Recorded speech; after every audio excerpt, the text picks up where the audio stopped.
আপনাদের একটি সমস্যার সঙ্গে পরিচয় করে দিই।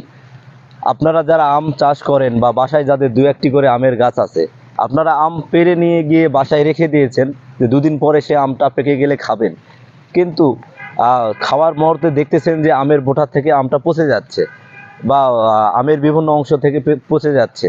এটা আমের একটা ফল পচা রোগ। এটা আপনার এই রোগটাকে আমরা কৃষির ভাষায় বলে থাকি অ্যানথ্রাকনোজ। আমি এখন একটা বাগানে দাঁড়িয়ে আছি, আপনাদের দেখাবো এই রোগটা কিভাবে আক্রমণ হয় একেবারে সরাসরি।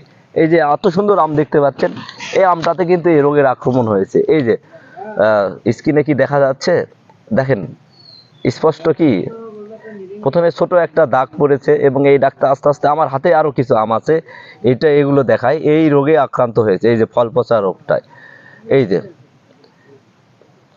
দেখেন প্রথমে কিন্তু এই যে এই ছোট আমটাতে দেখতে পাচ্ছেন, এটা কিন্তু সেই অ্যানথ্রাকনোজ ফল পচা রোগে আক্রান্ত।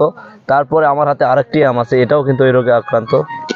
এর অ্যানথ্রাকনোজ রোগটি কালেকট্রিচিউম মিলগেনাই জীবাণু দ্বারা আক্রান্ত হয়ে এই রোগটি হয়।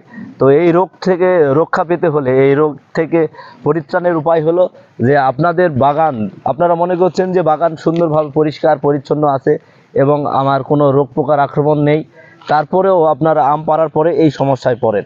তো আম পাড়ার আগ মুহূর্তে, আম হারভেস্ট করার 15 দিন আগে আপনাদেরকে কার্বেন্ডাজিম গ্রুপ একবার স্প্রে করে নিয়ে তার 10 থেকে 15 দিন পরে আপনারা আমটা সংগ্রহ করবেন।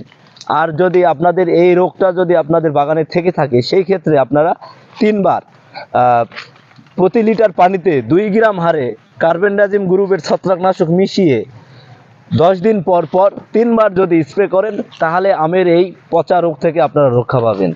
আর আম সংগ্রহের আগে অবশ্যই আপনাদের আম সংগ্রহের 10 থেকে 15 দিন আগে কার্বেন্ডাজিম গ্রুপের ছত্রাকনাশক প্রতি লিটার পানিতে 2 গ্রাম হারে মিশিয়ে আপনারা স্প্রে করার পরে আমটা সংগ্রহ করবেন, তাহলে আপনাদের এই রোগ থেকে রক্ষা পাবেন।